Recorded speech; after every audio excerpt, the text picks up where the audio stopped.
என்ன மித்து? அதான் நடந்தது. அதுக்கே நீ இவ்ளோ ஃபீல் பண்ற? இங்க பாரு. இதெல்லாம் நம்ம எதிர்பார்த்து போனது தான். விடு. ஆமா, இருந்தாலும் கொஞ்சம் கஷ்டமா தான் இருக்கு. புரியுதுமா மித்ரா. ஆனா நீ அவங்க நிலைமையில இருந்து யோசிச்சு பார்த்தாதான் தெரியும். அவங்க மனசு மாறுறதுக்கு கொஞ்சம் டைம் ஆகும் மித்ரா. அதுக்கான டைமை கொடு. ஒரு நாள் அவங்க உன்னை புரிஞ்சுக்கிட்டு உன்னை தேடி வரதான் போறாங்க. முன்னாடிதான் அவங்களுக்கு தெரிஞ்சிருமோ இவங்களுக்கு தெரிஞ்சிருமோன்னு பயந்துகிட்டே இருந்தோம். இப்பதான் எல்லாருக்கும் தெரிஞ்சிருச்சுல்ல. இனிமே நீ எதையும் யோசிக்க வேண்டியதில்லைம்மா. இனிமே நடக்கிறது எல்லாமே அது போக்குல கரெக்டா நடக்கும். சரிதான் டாக்டர். ஆனாலும் எனக்கு இன்னொரு கவலையும் இருக்கு.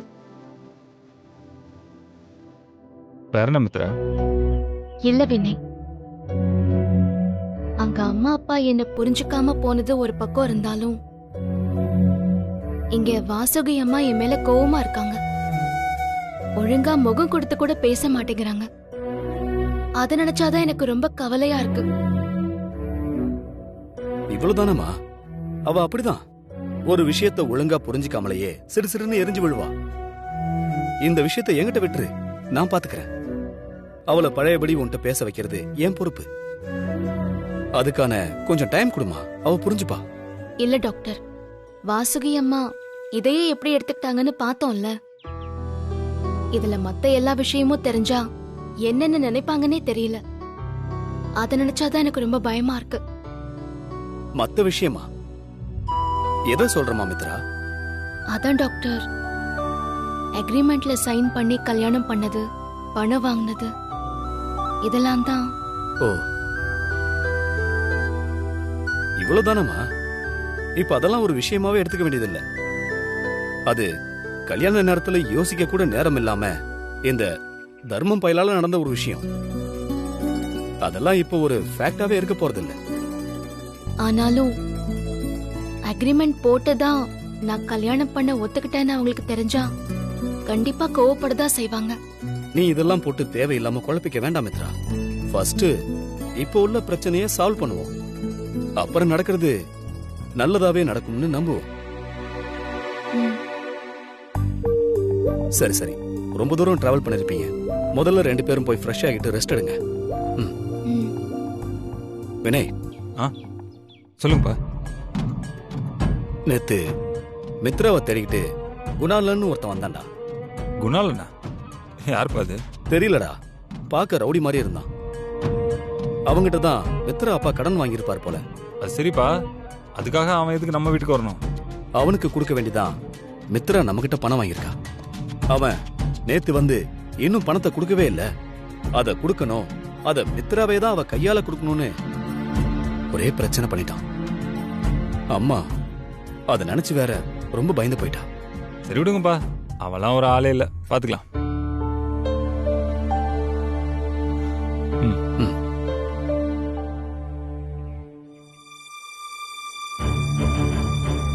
நில்லடி.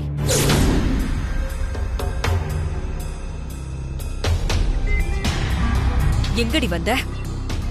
முதல்ல நீ யாரடி? வாசுகி, மேடம் கிட்ட விஷயத்த சொல்லிட்டீங்களா இல்லையா? இப்பதானம்மா வந்திருக்காங்க, சொல்லிக்கலாம். முதல்ல நீங்க போய் ஃப்ரெஷ் அப் ஆகுங்க, போங்க. ஓ, இவளுக்கு ஃப்ரீ டைமிங்லாம் வேணுமா? இவ எப்ப ஃப்ரீ ஆவான்னு பாத்துட்டு நான் விஷயத்த சொல்லணுமா?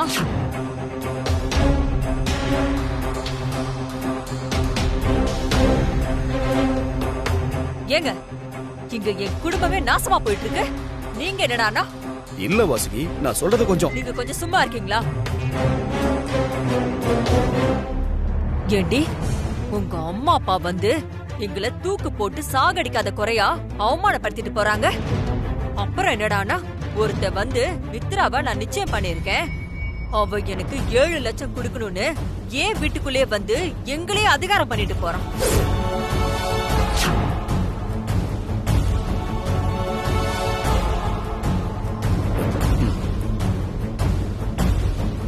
சொல்லுடி, இதுக்கெல்லாம் என்ன பதில் சொல்ல போற?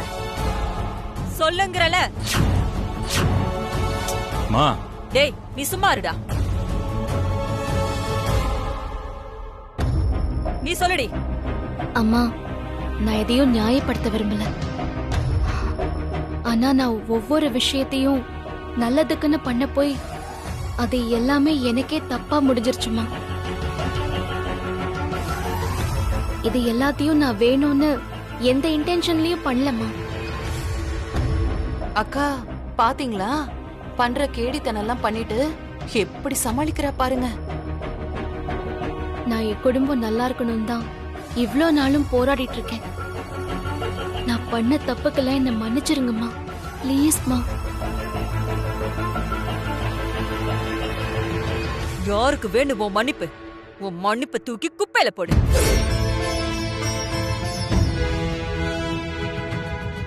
உன்னாலதான் இன்னைக்கு கோவில் மாதிரி இருந்த என் குடும்பம் குட்டிச்சவரா போயிட்டு இருக்கு.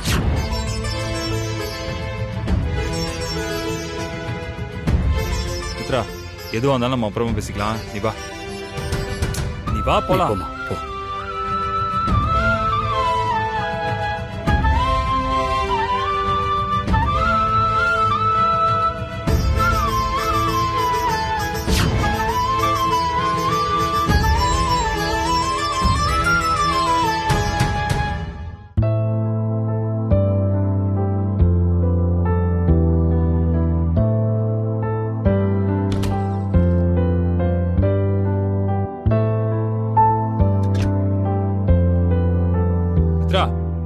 மித்ரா, என் போன் சார்ஜர் பாத்தியா? மித்ரா, உன்னதான். ஆ. ஏய், என்னாச்சு? நான் தான். ஏன் நீ இப்படி இருக்க? மித்து, இங்க பாரு. இப்பதான் ஆல்மோஸ்ட் எல்லாருக்குமே எல்லாமே தெரிஞ்சு போச்சு. அப்புறம் என்ன பயம் உனக்கு? இல்ல வினய், எனக்கு மட்டும் ஏண்டா இப்படிலாம் நடக்குதோ? நான் எல்லாத்தையும் எல்லாருக்கும் நல்லதுன்னு நினைச்சுதான் பண்றேன். ஆனா கடைசியில பிரச்சனை என்னையே சுத்தி சுத்தி வந்து நிக்குது. இத நான் எப்படி எடுத்துக்கிறதுனே தெரியல. ஒருவேளை நான் பிறக்கும் போதே வாங்கிட்டு வந்த சாபமோ என்னமோ. நீ ஏன் மித்து இப்படிலாம் நினைக்கிற? எப்பவுமே இந்த உலகத்துல நமக்கு மட்டும்தான் பிரச்சனை நினைக்கிறது ஒரு பெரிய பிரச்சனை தான் மித்ரா. இந்த உலகத்துல உயிரோட இருக்கிற எல்லாருக்குமே ஒரு வகையில ஏதோ ஒரு பிரச்சனை வந்துகிட்டும் போய்கிட்டும் தான் இருக்கும். மேபி அதோட அளவுகள் வேணா சின்னதா இருக்கலாம், இல்ல பெருசா வேணா இருக்கலாம். பிரச்சனை இல்லாத வாழ்க்கை யாருக்குமே இல்ல மித்து. எல்லாருக்குமே இருந்துகிட்டு தான் இருக்கும். என்ன, அந்த பிரச்சனையை பெருசா பார்க்காதவங்க அதுக்கு அந்த சொல்யூஷனை மட்டுமே பார்த்துக்கிட்டு அதை தாண்டி கடந்து ஈஸியா போயிடுவாங்க. ஆனா என்ன, பிரச்சனையை மட்டுமே பார்த்துக்கிட்டு இருக்காங்கல்ல, அவங்க தாண்டி போக முடியாம பிரச்சனையில இருப்பாங்க. ஆமா வினய், நீங்க சொல்றதும் சரிதான். நினைச்சு பார்த்தா என் வாழ்க்கையே சிரிப்பாதான் இருக்கு. எப்படி சொல்ற? பின்ன வாழ்க்கையில பிரச்சனை இருக்கலாம், ஆனா எனக்கு பிரச்சனையே வாழ்க்கையா இருக்கே. மித்து, மேடம் எப்படி இந்த மாதிரி டஃப்பான சிச்சுவேஷன்ல பயங்கர ஹியூமரா பேசுறீங்க? மித்து, இந்த பாசிட்டிவ் ஆட்டிடியூட் தான் நீ. பின்ன வாழ்க்கையில என்னால எவ்வளவு பிரஷர் தான் தாங்க முடியும்? என்னால முடியல. மித்து, நீ இப்ப இருக்கிற அதே பாசிட்டிவ் மைண்ட் செட்ல இரு மித்து. இப்ப அதுதான் நமக்கு ரொம்ப முக்கியம். நடந்து முடிஞ்ச வரைக்கும் எல்லாமே போகட்டும். அதை யோசிச்சு இப்ப நமக்கு ஒண்ணும் நடக்க போறது இல்ல. இனிமே என்ன நடக்க போதோ அதுல மட்டும் கொஞ்சம் கவனமா இருப்போம். மித்து, நீ எதுக்குமே கவலைப்படாத. இனிமே உன் கூட இந்த வினை எப்பவுமே இருப்பான், சரியா? இனிமே நம்மளை நோக்கி வர்ற பிரச்சனை எல்லாம் உன் பிரச்சனையே இல்லை. அது நம்ம பிரச்சனை, அதை நான் பாத்துக்கிறேன், சரியா?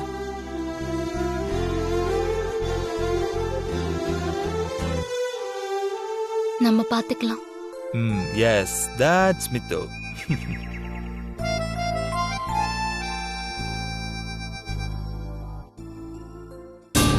அக்கா, உங்களுக்கு தெரியுதா, யோசிச்சு பார்த்தா உங்களை எல்லாரும் நல்லா ஏமாத்துறாங்கக்கா. எனக்கும் அப்படிதான் தோணுது வசந்தி. ஆமாக்கா, இங்க இப்படி ஒரு பிரச்சனை நடக்க போகுதுன்னு அவங்க 3 பேருக்கும் ஏற்கனவே தெரிஞ்சிருக்குன்னா, அப்போ திட்டம் போட்டே அது நமக்கு தெரியாம மறைச்சு அவங்க 3 பேரும் உங்களை முட்டாளாக்கி இருக்காங்க. அது தெரியாம நீங்களும் வெளுத்ததெல்லாம் பாலுங்கிற மாதிரி அப்பட்டமா அவங்கள நம்பிட்டீங்க. நான் என்ன இப்படி எல்லாம் நடக்கும்னு கனவா காண முடியும்? அவ போட்ட வேஷம் அப்படி. இந்த மரமண்டைக்கு அவ்வளவுதான் புரிஞ்சுது. என்ன பண்றது? அப்படி இருந்ததுக்குதான் இப்ப அவ காட்டிட்டாளே அவ புத்திய. பாவி மக, இன்னும் என்னென்ன விஷயத்தை எல்லாம் உங்ககிட்ட மறைச்சு வச்சிருக்காளோ தெரியலையேக்கா. டெய்லி இப்பதான் புத்துல இருந்து ஈசல் கிளம்புன மாதிரி ஒவ்வொன்னா அப்படியே கிளம்புது. போக போகதான் தெரிய போகுது. ஐயோ, இவ நம்மள எங்க கொண்டு போய் நிறுத்த போறான்னு.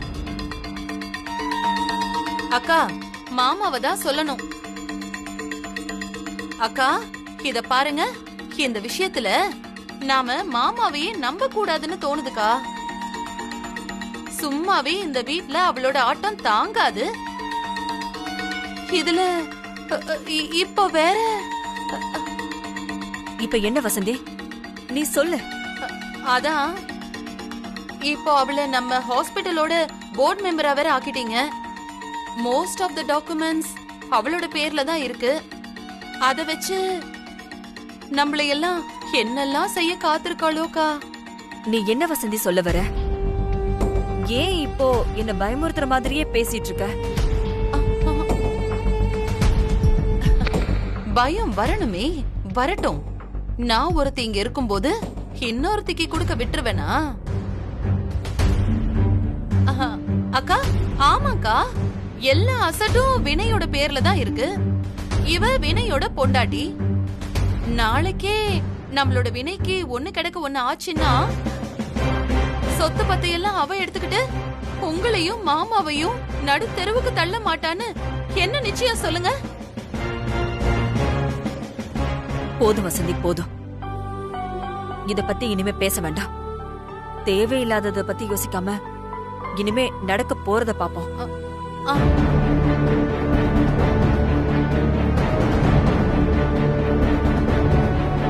அப்பாடா, நம்ம தம்புராவுக்கு இனிமே நிறைய வேலை இருக்கு. இது சும்மா ஒரு ட்ரெய்லர் தான். ஏத்தி விட வேண்டியது இன்னும் எக்கச்சக்கமா இருக்கு. பார்க்கதானே போற அந்த மித்ரா இந்த வசந்தியோட முழு சுயரூபத்தை.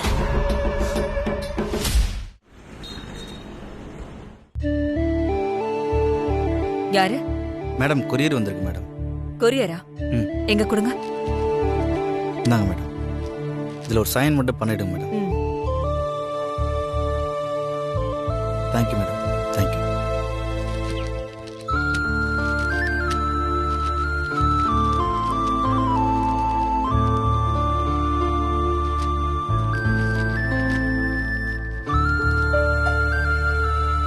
I'm sorry. ஏய் தம்பி, ஒரு நிமிஷம் இங்க வா. இது யாருக்கு வந்த கார்டுப்பா? இங்க வாசுகிங்கிறது நான் தான். இது உங்களுக்கு வந்த கொரியர் தான் மேடம். ஆ, சரி. எனக்கு வந்துச்சா? யாரு எனக்கு அனுப்பியிருப்பா? அதுவும் ஃப்ரெம் அட்ரஸ்லாம் போடாம. நான் தான்மா.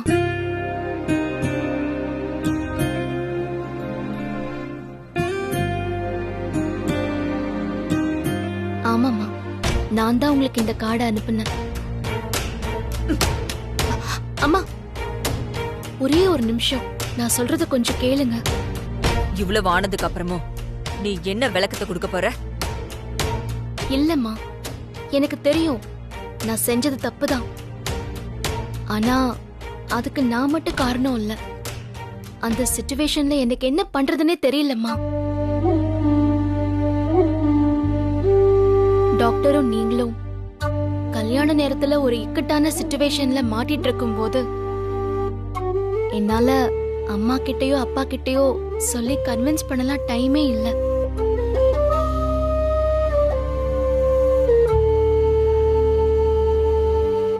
அது மட்டும் இல்ல, அந்த கல்யாண நேரத்துல அப்பா அம்மா எனக்கு இருக்காங்கங்கறத என்னால யார்கிட்டயும் சொல்லிக்கவும் முடியல.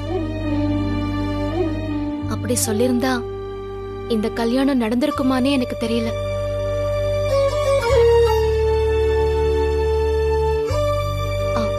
அம்மா, நீங்க என் மேல கோவப்படுறது எனக்கு புரியுது. ஆனா நான் எதையும் தப்பான எண்ணத்துல பண்ணல. இது எல்லாமே எல்லாருக்கும் நல்லதாவே நடக்கும்னு நினைச்சுதான் நான் பண்ணேன்.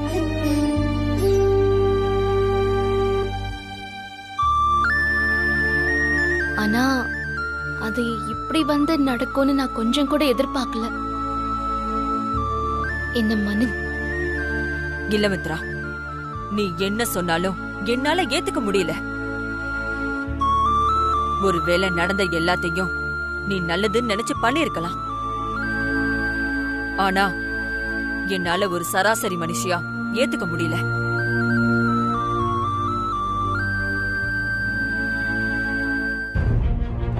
நீ வினையோட ஒய்ஃப்ங்கிறதுல எனக்கு எந்த பிரச்சனையும் இல்ல. அதுல நான் தலையிட போறதும் இல்ல. ஆனா உனக்கு அம்மா அப்பா இல்லைன்னு நினைச்சு நான் எவ்வளவு நாள் ஃபீல் பண்ணிருக்கேன் தெரியுமா? உனக்கு ஒரு நல்ல அம்மாவா இருந்து உனக்கு எல்லா நல்லது கெட்டதையும் நான் முன்ன நின்னு செய்யணும், உன்னை அப்படி பாத்துக்கணும்னு நினைச்சேன். ஆனா இப்ப நினைச்சு பார்த்தா நீ என்ன ஏமாத்திட்டேன்னு தோணுது மித்ரா.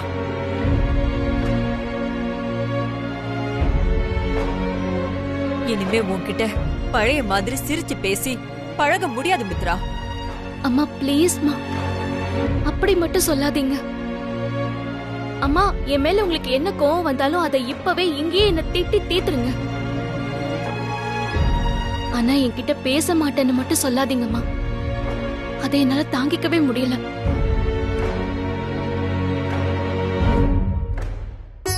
நடந்தது எல்லாமே ஏதோ ஒரு கனவு மாதிரி ஒரு நாள்ல சட்டுன்னு நடந்துருச்சு. ஆனா அத அவ்வளவு சீக்கிரத்துல என்னால மறக்க முடியாது. நீங்க வேணா அதை புரிஞ்சு உடனே மாத்திக்கலாம். ஆனா இதையெல்லாம் கொஞ்சம் இல்ல நிறையவே டைம் எடுக்கும். அம்மா ப்ளீஸ்மா. நானும் அதேதான் சொல்றேன். ப்ளீஸ்மா, ஏன் மனநிலைமையை கொஞ்சம் புரிஞ்சுக்க முயற்சி பண்ண.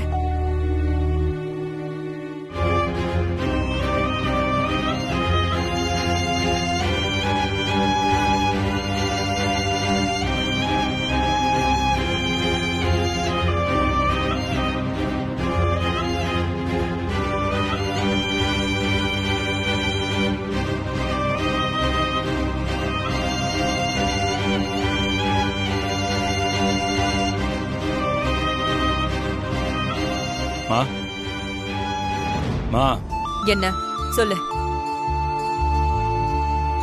என்ன உனக்கு பிடிக்கும் தானம்மா? ஏ, அவ ஏதாச்சும் உன்னை கேட்க சொன்னாளா? என்னம்மா நீ? நான் கேட்டது மட்டும் பதில் சொல்லுமா. என்ன உனக்கு பிடிக்குமா பிடிக்காதம்மா? பிடிக்கும். சரி, அப்ப நான் சொல்றது சரியாம்மா? தயவு செஞ்சு எனக்காக மித்ரா மன்னிச்சிடுமா. அவ கூட பழைய மாதிரி பேசுமா. இல்லடா, அது எனக்கு புரியுதுமா. எல்லாமே எனக்கும் தெரியுமா. இந்த விஷயத்த முதல் தடவை கேட்கும்போது எனக்கும் இப்படிதாம்மா இருந்துச்சு. உன் கோவமும் நியாயம்தாம்மா. என்ன இவ்ளோ நேரம் முறப்பா பேசிக்கிட்டு இருந்த வாசுகி வினை 4 வார்த்தை பேசுனதும் பொட்டி பாம்பா அடங்கிட்டா? நீ இப்ப என்ன சொல்ல வர வினய்? அவ என்னை ஏமாத்தினத நீ என்கிட்ட நியாயப்படுத்துறியா? நான் அப்படி சொல்ல வரலமா. எனக்கே எப்போ என்ன ஆகுனே தெரியல. வினய், மா, அதானமா உண்மை. பொறுங்க, அதான உண்மையும் கூட. அப்படி நினைச்சிட்டு நானே வாழ்க்கையை வெறுத்து இருந்தப்போ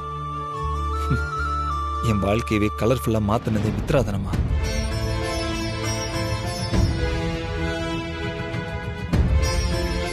எல்லாத்துக்கும் மேல அவ குடும்பத்தை விட நம்ம குடும்பத்துக்கு ஒரு ப்ராப்ளம் தெரிஞ்ச உடனே எதை பத்தியுமே யோசிக்காம அவ தன்னைய சாக்ரிஃபைஸ் பண்ணி தானமா இந்த கல்யாணத்துக்காக ஒத்துக்கிட்டவ. மா ப்ளீஸ்மா, அவ நம்ம குடும்பத்துக்காக பண்ண ஹெல்ப்புக்கு நாம அவளுக்காக ஒண்ணுமே பண்ணலமா. ஏமா, அவளை கொஞ்சம் மன்னிச்சிடமா.